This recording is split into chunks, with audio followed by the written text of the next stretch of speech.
Então, aqui tem todas as nossas inseguranças, as desestabilidades e como é que a gente pensa dança contemporânea em solo, de forma que a gente quebre o processo de representação tradicional e passe a construir a dramaturgia da dança no momento em que ela está acontecendo. Apesar que eu acredito que mesmo que tenha um roteiro seja rígido, por conta das incertezas do corpo, toda a dramaturgia em qualquer dança, ela emerge ali naquele momento e ela sempre emerge do corpo que está dançando. Então, eu posso me matar, esguelar quanto dramaturgista, como diretora, que é o corpo que está dançando que vai conduzir essa dramaturgia. E eu queria só diferenciar dramaturgista de diretor, para quem não conhece o termo. A dramaturgista ela não atua dirigindo o trabalho, ela atua problematizando, ela atua contribuindo, ela lê tudo que todo artista lê, mas a ideia é que a dramaturgista, essa pessoa, esse profissional que media, vá assumindo e a autonomia do artista priorize. É essa a grande ideia, tanto é que no primeiro trabalho, que era o Desejo de Significado da Camila e da Paulina e da Camila, que não está aqui, foi acontecendo de forma de um diálogo, uma troca e uma mediação bem pequenininha, e aí surgiu 2 solos e 3 mulheres, porque era um diálogo de mulheres e a gente leva em consideração todo o contexto social e histórico do corpo. Então, nosso foco está no corpo de quem interpreta, no corpo de quem media. E aí eu fiz um mapeamento, porque as duas tinham foco, elas são mulheres e elas traziam um perfil de dançarina clássica, que tem o exercício do balé, e nós somos artistas que não só fazemos arte, nós trabalhamos muito fora para depois vir fazer a arte. Então, tinha todo esse perfil dançando. Então, isso foi preciso considerar. Então, mais do que eu preparar o corpo delas na época para que elas pudessem entrar em cena com uma técnica, e eu percebi que nós precisávamos, como eu disse, derrubá-las no chão, porque nós tínhamos poucas horas para ensaiar e chegavam 2 copos carregados de milhões de questões fora. Então, o que nós fazíamos era um intenso relaxamento e garantindo que esse corpo buscasse espaço, um respiro, e não abandonasse tudo, porque não existe isso, mas um respiro para ser artista. Então, era essa a nossa proposta no começo. Aí a Camila teve filho, acabou não podendo participar. Nós conseguimos esse edital aqui e agradeço imensamente a parecerista que disse, olha que legal, vamos dar um espaço. E aí, quando nós conseguimos um espaço que não precisamos pagar, nós conseguimos levantar parcerias com a Tati, com o Beto, com a Soré, né, com o Léo, que está aqui na luz, e as pessoas que a gente convidou para público ativo, para ver se a gente consegue levantar esse processo diferente. O Bruno está lá comigo no CLAC, eu convidei, porque ele estava começando um solo, eu convidei para ocupar esse espaço, e a gente está traçando esse diálogo, então ele está fazendo parte dessa segunda etapa, e conforme a estrutura e a conjuntura do país, nós não sabemos 2017 como fica, então nós estamos dançando também com essas incertezas e inseguranças, né? Mas eu queria mais ouvir de vocês e dizer assim que não tem pergunta errada, não tem pergunta certa, é um diálogo, não tem gostei, não gostei. Eu queria que vocês falassem, questionassem, eu também disse, olha, não consigo falar, sei lá. Eu acho que a gente tem que ficar livre e eu gostaria muito de ouvir, porque no nosso trabalho é muito importante que quem esteja assistindo dialogue com a gente nesse processo, ok? Bom, gente, boa noite. Eu sou o Décio. Primeiro, parabéns, né, aos dois. E eu queria saber de cada um, primeiro, parabéns por tua linguagem corporal, é impressionante. Sim. Eu queria saber da ideia, né, da criação, da sua apresentação, Bruno, se tinha mesmo esse ideal de fazer essa apresentação tão visceral, né, tão entregue, e eu queria que você falasse um pouquinho da ideia desse diálogo, né, da dança contemporânea com o aspecto da negritude, que é muito intenso.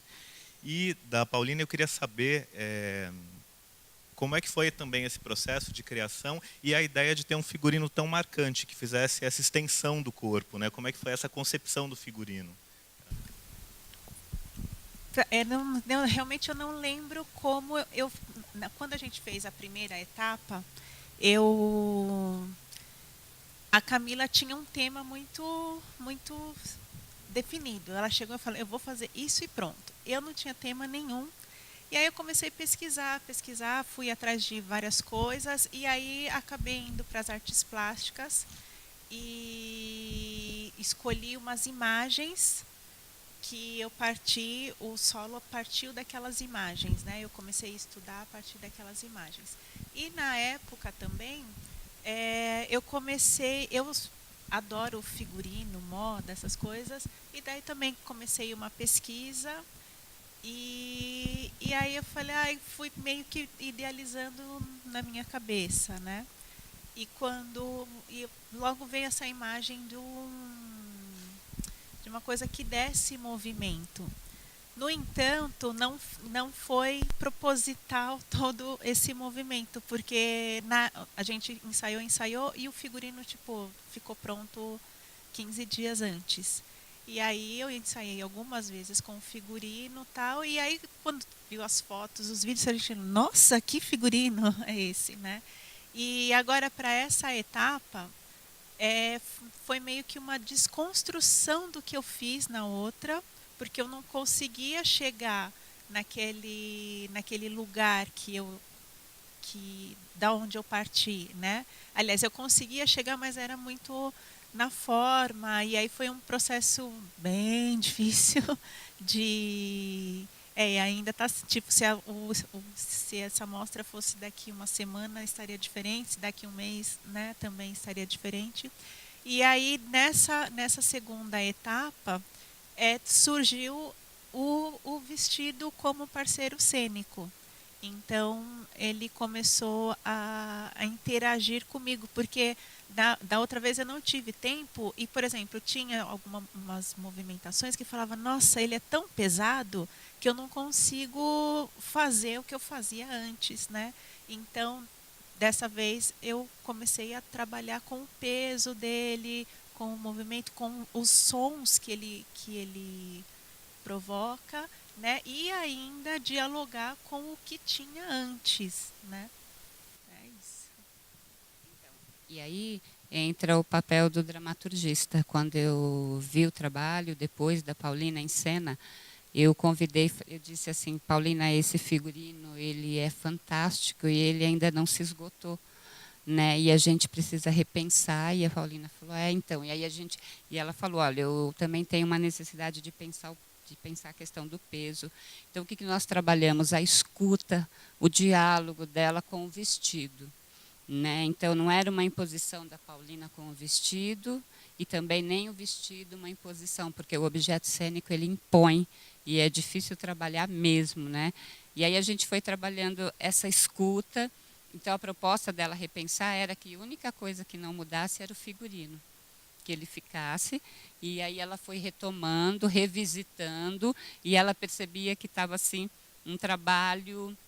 Ela falava, olha, está vazio. Eu falei, ai, que bom que você acha que está vazio, vamos para outros caminhos. E foi muito bacana o processo com a Paulina nesse sentido. E, inclusive, porque a Paulina, a gente vai pôr no site a foto da Angélica, a Angélica acorrentada, que é um quadro que é básico, é uma mulher acorrentada assim, numa gruta, que é muito forte. O vestido, ele vinha nesse caminho, né? Então, né? E, e aí foi muito, muito fantástico. Esse figurino, ele é fantástico. Eu falei, certas canções que eu ouço, cabem tão dentro de mim, que perguntar, por que não foi eu que fiz? Né? Então, assim, a gente olha e fala. Mas o mais importante é que é esse olhar que você teve realmente, que o figurino é uma extensão, e aí que a gente, quanto artista, sente que a primeira amostra, um primeiro trabalho, não deu conta da ideia, da própria ideia. É preciso. Aí era a minha discussão. Como é que a gente faz esse material bruto, que muitas vezes está aí na rua, já sendo apresentado, não ser um produto final, não nos esgotar nesse desejo de significar? É mais nesse sentido. Bom, né? Repetir a pergunta aí. Meu nome é Bruno. Eu tô no primeiro ano de formação no CLAC, lá em São Bernardo. O PIN me convidou para fazer parte da companhia. Essa é a segunda fase da companhia, mas a minha primeira fase. Tanto que, como dramaturgista, como a PIN havia falado para mim, ela falou: esse momento é momento de criação. Eu vou deixar você livre, você vai criar. A Paulina já está numa segunda parte, então eu vou fazer mais apontamentos para ela. Ela fazia algumas questões assim para mim, que às vezes eu saía enfurecido do ensaio. Mas não tanto quanto a Paulina, que saía mais ainda. Na verdade, quando eu comecei, eu não tinha tema. Pensei assim, o que eu vou trabalhar, não sei. Aí, no processo mesmo do ensaio, de rever algumas coisas corporais, né, do alinhamento do corpo, arco do pé, enfim, essas coisas. Eu fui achando o meu tema, que é o corpo negro na dança. E aí eu comecei a fazer muitas pesquisas sobre a Mercedes Batista. Também pesquisei muito sobre a Carmen Luz, que é diretora da CIA Étnica no Rio de Janeiro. Étnica. E a Carmen Luz, ela trabalha muito essa questão do corpo negro na dança, na diáspora africana. E ela usa muito o contemporâneo, até o balé mesmo. E ela até fala que as pessoas têm preconceito de ver alguma cena, uma companhia, alguma coisa que tem a ver referente ao corpo negro com um corpo de baile. E ela até fala pra gente se apropriar de todas as técnicas do mundo. Mas nessa minha pesquisa sobre o corpo negro na dança, fui pesquisar sobre a dança afro, sobre a Mercedes Batista, muita coisa mesmo. E me veio a questão do branqueamento do negro na sociedade, principalmente brasileira, assim, né, onde eu vivo. E aí foram várias questões que começaram a me atravessar. Aí eu lembrei de coisas da minha vida, assim, que tipo, sei lá, 5 anos atrás eu falava que não curtia a cultura popular brasileira, assim. E alisava o cabelo, enfim. E foi se transformando. A cada ensaio que se passava, ia surgindo coisas. E primeiramente eu não tive essa ideia de, vou fazer uma coisa visceral, assim. Eu acho que ficou visceral porque já vinha uma coisa de dentro de mim. Não que eu falei, vou fazer uma coisa visceral. Foi legal, Bruno, pensar isso, porque é delicado trabalhar com o corpo do outro, com a criação do outro, é muito delicado. E eu falava, menino, calma. Né? E ele faz milhões de oficinas, milhões de cursos, milhões, aí ele foi colando e vai colando. E aí a gente foi... Mas o Bruno tem um processo que é esse tema também bastante objetivo. E eu acho que é bem da dança contemporânea de falarmos de nós mesmos, porque ao falarmos de nós mesmos, falamos da nossa cultura de corpo e ambiente. Não somos de Marte, né? Então, ao falar do negro, da mulher, então estamos falando com um monte de gente, né? De questões sérias do país pelo nosso olhar. E a problematização era essa, e foi interessante para mim, enquanto estudo, cada dia sair. Então, assim, para mim, cada ensaio era um espetáculo. Falei para eles, putz, se pudesse, porque é um espetáculo, assim, um diferente do outro, e cada provocação, e cada estímulo, e cada... tinha dia que a gente mais comia, conversava, sentava, ficava comendo lanche, comendo um monte de coisa, porque o Bruno come um monte, a gente começou a comer um monte com ele. E era muito, assim, uma angústia, assim, porque como eu me senti, eu lembrei muito do Klaus Viana, quando ele diz num vídeo, ele fala assim, a gente começa ensinando o que sabe, termina ensinando o que não sabe.